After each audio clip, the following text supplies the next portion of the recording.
This is leadership consultant. आज आपको बताने वाला हूं कि आप अपनी कंपनी के अंदर जो ट्रेनिंग की कॉस्ट है उसको कैसे कम कर सकते हो, क्योंकि हर कंपनी की एक मैन पावर होती है, मैन पावर उसको ट्रेन भी करना पड़ेगा।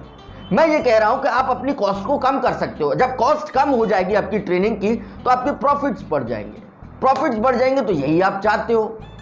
कॉस्ट कैसे कम होगी इस चीज को आप समझिए कि जैसे कि आपको कॉस्ट कम करनी है ट्रेनिंग की, तो आप अपनी सारी चीजों के प्रोसीजर्स को बनाइए।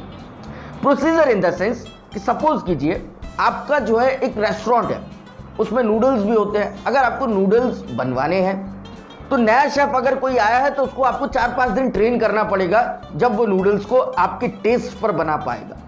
लेकिन उसका दूसरा तरीका ये है कि आपने एक प्रोसीजर बना दिया कि हाँ जी, हमको एक बार में इतने क्वांटिटी में नूडल बनाने और इतनी क्वांटिटी में इतने क्वांटिटी के इंग्रेडिएंट डलेंगे। पहले ये डलेगा, दूसरा ये डलेगा, तीसरा ये डलेगा, इतनी क्वांटिटी में डलेगा। फिर उसके बाद आप फ्लेम को डिफाइन कर सकते हैं कि हाँ जी, इतनी फ्लेम पर हम इसको बनाएंगे और इतनी देर तक पकाएंगे। और जब इतनी देर तक पकाएंगे फिर उसको उतारेंगे कब, यानी कि फ्लेम से कब हटाएंगे, फ्लेम को ऑफ कब करेंगे। ये सारे प्रोसीजर्स आपने बना दिए। तो इससे क्या है कि जो भी कोई नया शेफ वहां पर आएगा उसके सामने वहां पर प्रोसीजर लिखा होगा, वो इजीली उसको पढ़ता हुआ जाएगा और आपका जो नूडल्स है उनको तैयार करता जाएगा। इससे क्या हुआ कि आपकी इफिशिएंसी बढ़ गई, दूसरी आपकी स्पीड बढ़ गई, आपकी मैन पावर को ट्रेन करने की कॉस्ट घट गई। अगर कोई नया व्यक्ति आता तो शायद हो सकता है 4-5 दिन तक आपको वो सिखाना भी पड़ता।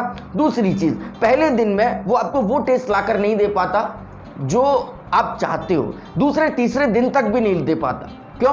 क्योंकि उसको जो है आपको सिखाने में टाइम लगता है, लेकिन प्रोसीजर में टाइम नहीं लगता। पढ़ने के बाद इजीली एग्जीक्यूट करना होता है।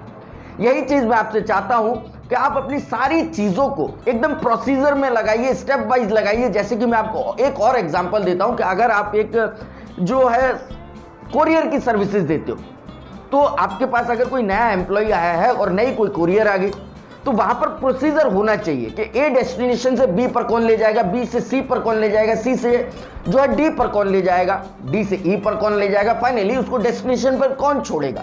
तो ये सारे प्रोसीजर बने होंगे तो उसको कोई भी एग्जीक्यूट कर देगा। यही तो हमको चाहिए। और हमारी इसमें स्पीड बन रही, इफिशियंसी आ रही है, हमारी ट्रेनिंग की कॉस्ट कम हो रही है। बेसिकली इसमें बहुत सारे फायदे हैं। सो प्लीज मैं आपसे तहे दिल से रिक्वेस्ट करना चाहूंगा कि ये स्ट्रैटेजी वाकई में बहुत दमदार है, इसको आप जरूर इंप्लीमेंट करिए। मेरे को जरूर बताइए आपको कैसी लगी। और एक चीज आपसे तहे दिल से कहना चाहूंगा कि आप हमारी इस वीडियो को लाइक करिए और करवाइए। हमारे इस चैनल को आप भी सब्सक्राइब करिए, दूसरों से करवाइए और हमें कमेंट सेक्शन के अंदर आप हमें जरूर बताइए ये सारी स्ट्रैटेजी जो भी मैं आपको दे रहा हूं कैसी लग रही है आपको।